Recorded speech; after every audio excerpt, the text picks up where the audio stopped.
Verse 598. Nothing is born. Being is not. Non-being is not.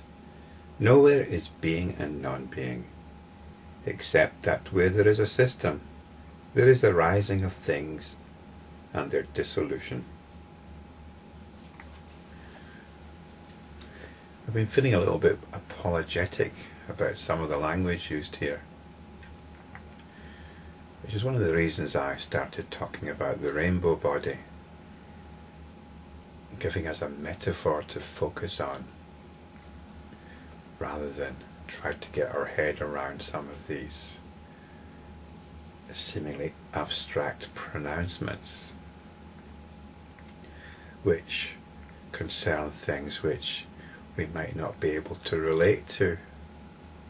I'm not sure to what extent I'm justified in doing this, although I don't see why I shouldn't have some leeway. But let's stick with the text here, because this can lead us to some very fruitful insight. So again, there's some key terms being used here to do with being and non-being and birth. These are key terms that are frequently used in the Lankavatara Sutra, which might leave us scratching our head. So it's important for us to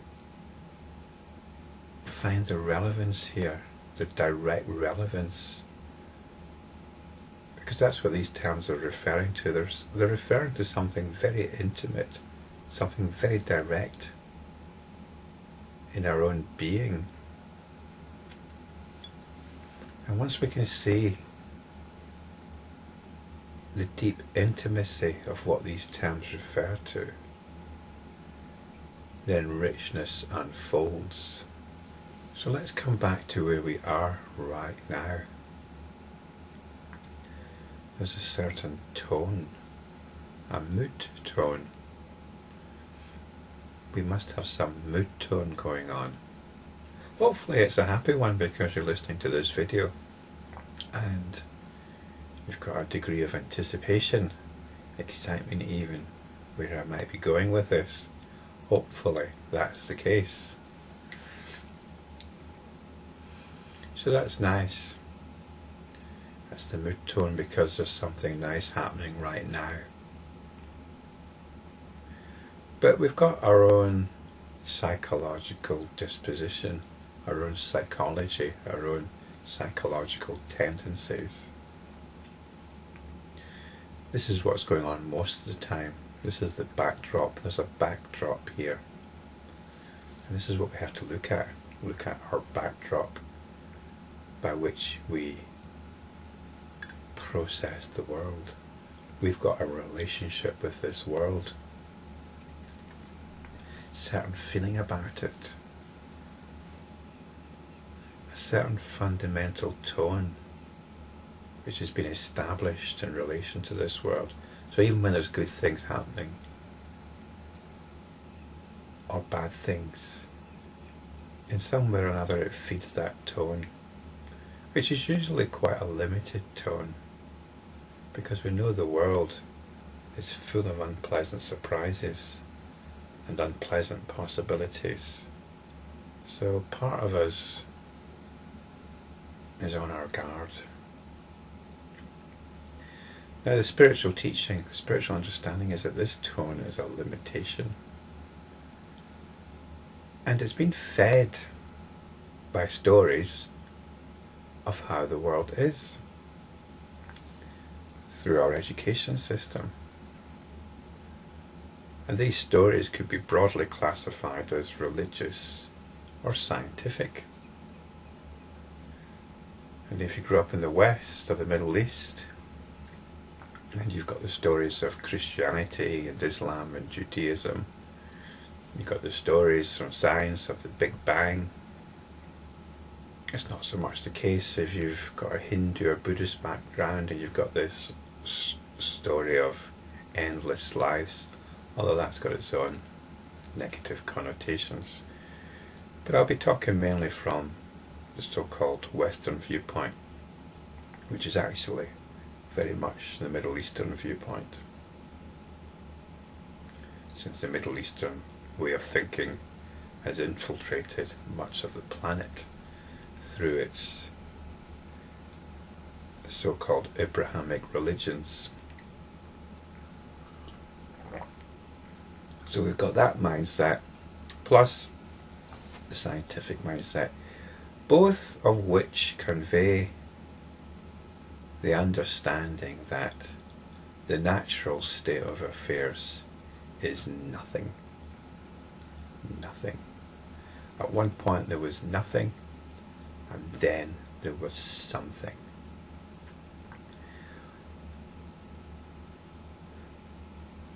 If you're religious, then it's God that's responsible for this something. If you're scientific, it was somehow a natural sequence of events, an automatic sequence of events.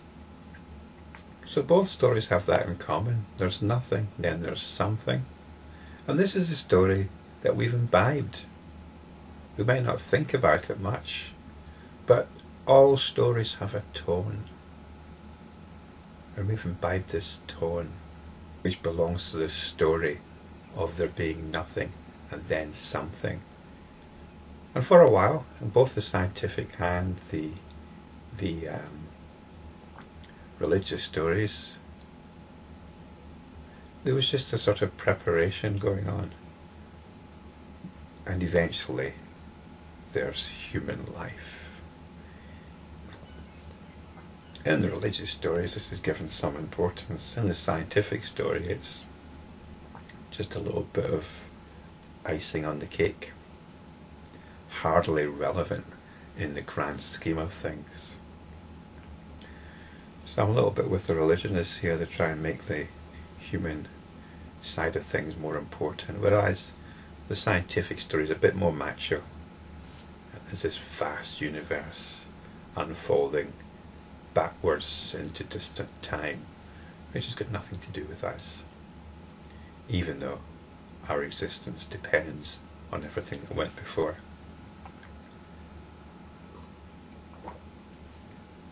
So these are the stories and the tone that we imbibe, and it's affected us. It's limited us,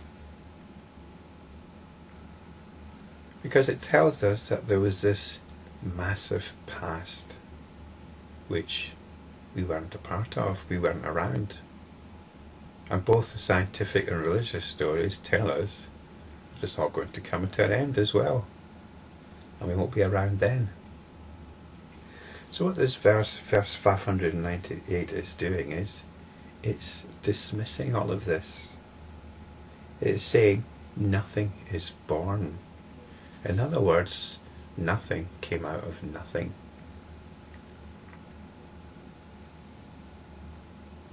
So it's dismissing that fundamental creation story, that at one point there was nothing and then there was something. Because what both these stories are conveying is that the natural state of affairs is nothing. And it emphasizes this. Being is not. Non-being is not. So being is what happened after non-being. You say, no. The initial story is wrong. The initial part of the story is wrong, that there was nothing.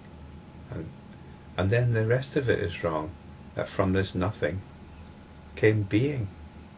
There was neither the bit where there was nothing, and there's neither the bit where there was being. Nowhere is being and non-being. We are completely dismissing any understanding in terms of being and non-being. Except that where there is a system, and this is a system of thought, there is the rising of things and their dissolution. So it's only a story that gives the idea that there's this coming and going. now. So this verse is being very, very specific here. But what's the point? What are the implications for you and me right here, right now? Well, the implications are vast. If we can really dismiss these stories of being and not being, what that leaves us is, what that leaves us with, the eternity of this present moment.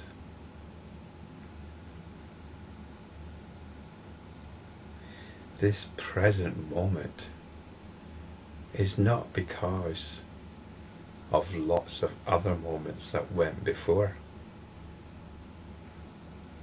This present moment is absolute.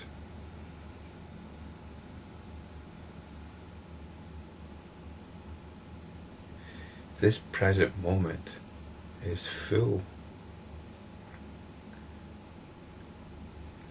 We stop undermining it by these stories that put the reason for it in the distant past.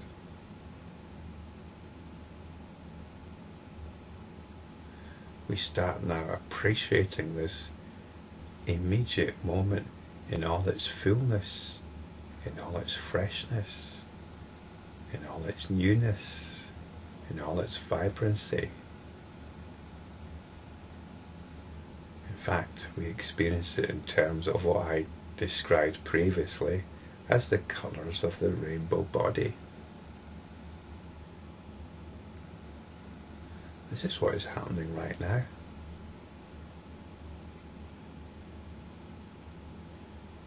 This present moment is the ultimate beginning. Everything stems from here, including stories of where this moment came from. We are so keen. We have been brought up, educated, to put reality elsewhere other than where it rightly belongs, right here.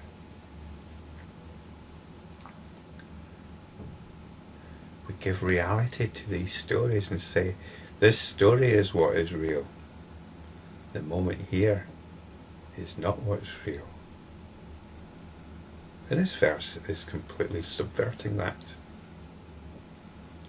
Come back. Come back to the fullness, the newness, the completeness, the freshness, the absolute nature of this present moment.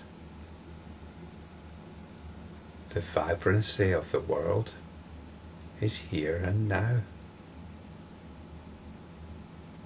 And when I say world, I'm not talking about something out there, although it could be understood that way.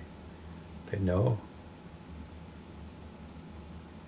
what I'm describing as the world is our existential realization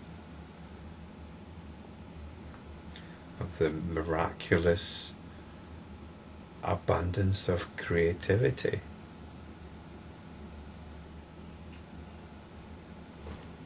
That is going on right here, right now. This moment is eternal, which doesn't mean that it's going on for a long time. It just means that it always is.